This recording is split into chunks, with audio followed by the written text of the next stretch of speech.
हुकूमत इमरान खान हुकूमत आज दूसरा जन्म ले रही है। ये दूसरा जन्म उस मौके पे हो रहा है जब हुकूमत को बड़ी पार्लिमानी जमहूरी आईनी कामयाबियां मिल चुकी हैं।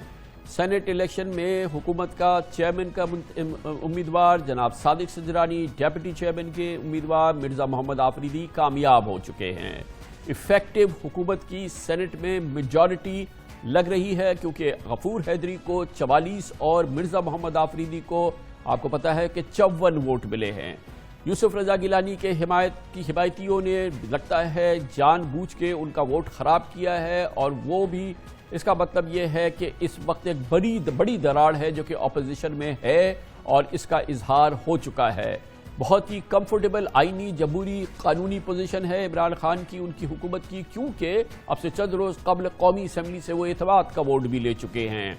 अब वक्त है वो कुछ करने का जो कि उन्हें इलेक्शन 2023 में ले जाएगा और इलेक्शन 2023 में अगर उसी कारकर्दगी, उसी परफॉर्मेंस और उसी अगर हमने उसका जो रिजल्ट्स जो पिछले 2.5 साल में हमने देखा है, अगर वही पेस, वही रफ्तार, वही अंदाज बरकरार रहे तो इलेक्शन 2023 जीतना हमारे अंदाजे के मुताबिक नामुमकिन हो जाएगा। गोया कि एक नई कुव्वत चाहिए, नई रफ्तार चाहिए, नई जहद चाहिए और पूरी एनर्जी चाहिए और वो कुछ जो कि पिछली दफ़ा पिछले 2.5 साल में नहीं हुआ, आइंदा 2.5 साल में करना है। 2.5 साल की मुद्दत बहुत बड़ी मुद्दत होती है क्योंकि 90 की दहाई में तो एक हुकूमत की मुद्दत 2.5 साल होती थी और 10 साल में 4 हुकूमतें बदल गई थी। इसीलिए 2.5 साल की मुद्दत को पूरा जाने और लग जाए और पूरी कुव्वत से वो कुछ करें जो जिस पर के तनकीद हो रही है, जो कि आप डिलीवर नहीं कर सके हैं और जो कि अब करना बहुत ज़रूरी है। अगर इस अंदाज से आगे बढ़े तो यकीनन कामयाबी आपकी मुंतज़िर होगी 2023 में, वरना तो ये एक मुश्किल अमल है।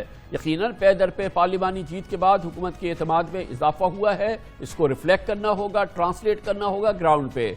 इमरान खान हुकूमत को फतेह के जश्न मनाने के बजाय अगले 2.5 साल के लिए अब अपनी कुव्वत को मुस्तमे करना होगा। सबसे पहले महंगाई को काबू में लाना होगा।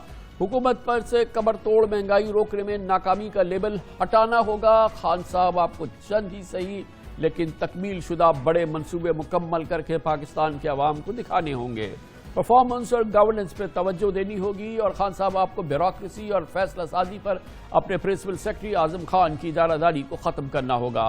हुकूमत के दूसरे जन्म में आजम खान का मुतबादिल ढूंढना ज़रूरी है क्योंकि हमें यह बताया गया है कि फेडरल ब्यूरोक्रेसी जो कि यकीनन हुकूमत का इंजन है, ये चलेगी तो हुकूमत चलती है और इस इंजन में और आपके दरमियान फासला है। आपको फेडरल सेक्रेटरीज के साथ, फेडरल ब्यूरोक्रेसी के साथ 1-on-1 राब्ते कायम करने होंगे। पंजाब में मुजदार हुकूमत को अगर आप घर नहीं भेज सकते तो किसी सूरत से उसमें एक नई रूह और एक नई जान भेज दे, वरना घर भेजना होगा। केपी में जो कि आपका घर है, आपकी पार्टी का घर है, वहां पे अपनी जमात को इस वक्त बिखरने से बचाना होगा। खान साहब आपको कराची को दिखाए गए ख्वाबों की ताबीर देनी होगी। ये ख्वाबों से काम 2.5 साल चल गया, आइंदा 2.5 साल कराची वाले आपका इंतजार नहीं करेंगे और वो होगा जो कि यकीनन किसी सूरत में भी आपके लिए मकबूल और फ़ायदेमंद नहीं होगा। इमरान खान साहब, अगर आपने अपनी हुकूमत के इस दूसरे जन्म में भी अवाम की ना सुनी, अगला इलेक्शन जीतना तो दूर की बात है, आइंदा कभी ज़रूरत पड़ी तो एतमाद का वोट लेना भी मुश्किल हो जाएगा। 2023 का इलेक्शन आपके लिए इंतकामी इलेक्शन बन जाएगा। PTI को सियासी गुमनामी में खुदा न खास्ता गर्क भी कर सकता है। इसीलिए मैं आपको वार्न कर रहा हूँ कि वो कुछ करना है जो कि नहीं किया गया। आपकी हुकूमत लाख दावे, वादे, ऐलानात, प्रेस कॉन्फ्रेंस करती रहे, तहकीकाती कमीशन बनाएं, फोरेंसिक रिपोर्ट्स पब्लिक करते रहें, शुगर कमीशन की रिपोर्टें आती रहें, शुगर कमीशन लोगों के नाम लाते करते रहे, मगर महंगाई काबू में नहीं आई। चीनी 100 रुपए किलो हो गई, जैसे पहले थी उससे भी ज़्यादा महंगी हो गई। आटा पहले से ज़्यादा और महंगा हो गया है और एक आम आदमी की, एक गरीब आदमी की ज़िंदगी इस महंगाई ने उनकी कमर तोड़ दी है। आप इजलास की सदारत करें और मीटिंग्स करते रहे, मगर हकीकत यह है कि PTI के 2.5 साल इक़्तिदार में महंगाई ने आम आदमी की किसी सूरत में ज़िंदगी में इम्प्रूवमेंट नहीं होने दी है और इसका आप खुद एतराफ़ करते हैं। लोग एक मुश्किल वक्त से गुजर रहे हैं, कीमतें बढ़ी हुई हैं, गैस की बढ़ गई, बिजली की बढ़ गई। हमारे लोग मुश्किल में, महंगाई है, बिजली महंगी है, गैस महंगी है। ये मुझे एहसास है कि महंगाई है। थोड़ी देर मुश्किल वक्त से हमें गुजरना पड़ेगा।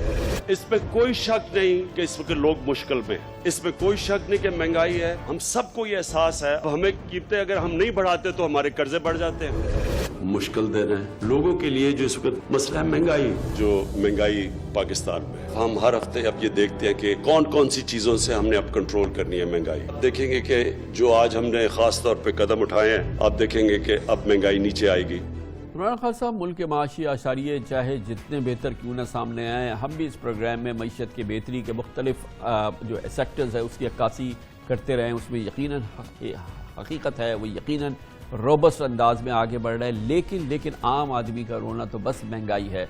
उसको इससे परवाह नहीं है कि सीमेंट सेक्टर रिकॉर्ड फ़रोख्त कर रहा है, फर्टिलाइज़र सेक्टर रिकॉर्ड फ़रोख्त कर रहा है, स्टील रिकॉर्ड फ़रोख्त हो रही है, गाड़ियाँ रिकॉर्ड फ़रोख्त हो रही हैं, सब कुछ हो रहा है। मगर आटा, चीनी, दालें, घी, तेल, सब्जियाँ महंगी दर महंगी हो रही हैं। आवाम तो बस महंगाई और सिर्फ महंगाई की चीख पुकार कर रही है। खान साहब कराची, लाहौर और पेशावर के अवाम क्या कह रहे हैं, उन्हीं की ज़बान सुन लीजिए और ज़बान खल्क़ को नक़ारा खुदा समझ लीजिए। हम आपके सामने ये ज़बान खल्क़ रखते हैं। गरीब के लिए 2 वक्त की रोटी खाना मुश्किल हो गया है। बंदा जो बेचारा 20,000 रुपए की भी सैलरी पे काम कर रहा है ना, वो भी इस टाइम पे पूरा घर चलाना उसके लिए बहुत मुश्किल है। आटा, घ्यो, हर चीज़ तो महंगी है। महंगाई की जिम्मेदार गवर्नमेंट है। मदीना वाली बात करते हैं, रमज़ान आ रहा है, रमज़ान चाहिए था कि ये चीज़ें सस्ती होती, दाल, घी, आटा वगैरह। ये तो और हमारे ऊपर जुल्म हो रहा है। मटन के रेट में मुर्गी मिल रही है हमें। दालें इतनी महंगी हो गई हैं, अगर दाल लेने जाए तो बंदा सोचता है यार इससे बेहतर है मटन ही खा ले, इससे बेहतर है बीफ ही खा ले। गरीब बंदा क्या करेगा? बहुत ज़्यादा महंगाई हुई है, लोग परेशान है इतने ज़्यादा कि हद नहीं, खाना पीना मुश्किल हो गया है। एक तरफ महंगाई है, एक तरफ बेरोजगारी है, एक तरफ गुर्बत है, एक तरफ हुकूमत इतना बेहोश हो चुका है कि अपने मफादों में लगी हुई है और गरीबों का फिक्र नहीं है। ये बैठ के बहुत इंटेलेक्चुअल बातें करता है, लेकिन जो बेचारा गरीब इंसान है जो अपने फैमिली के लिए अनाज नहीं ले पा रहा, तो वो किस तरह समझेगा ये वाली बातें। सब्जी लाना हो, सब्जी बहुत ज्यादा महंगी है, घी दे रेट बढ़ गए ने, इधर सामने दूध लेने में नहीं चाहिए है सर। गरीब आदमी इधर पिसके रह गया। ये है ज़बान खल्क़, ये आज की गुफ्तगू है। कराची, लाहौर, पेशावर आपने बराह रास्त सुन लिया। ये पल्स है, इसको काबू में लाना है।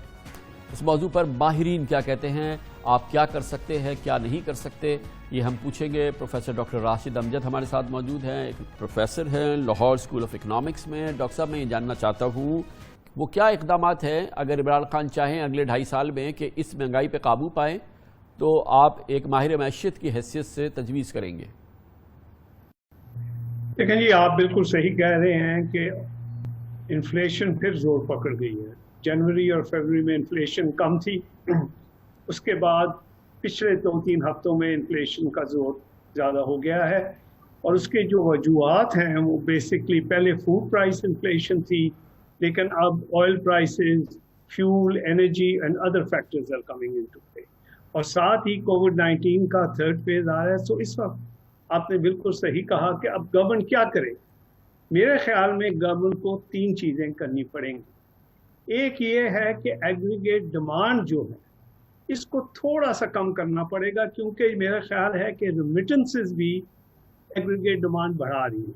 तो रेमिटेंसेस के जो फॉरेन एक्सचेंज के जो मनी कंपोनेंट होता है उसको स्टेरलाइज करना पड़ेगा। दूसरी जो बड़ी मुश्किल इन पे आ रही है वो ये है कि इंटरेस्ट रेट के साथ क्या करें। जैसे कि आपको पता है कि इस वक्त ओपन मार्केट एक्सपेक्टेशंस ये हैं कि, और वो नहीं खरीद रहे गवर्नमेंट के बॉन्ड, सिर्फ शॉर्ट टर्म बॉन्ड्स खरीद रहे।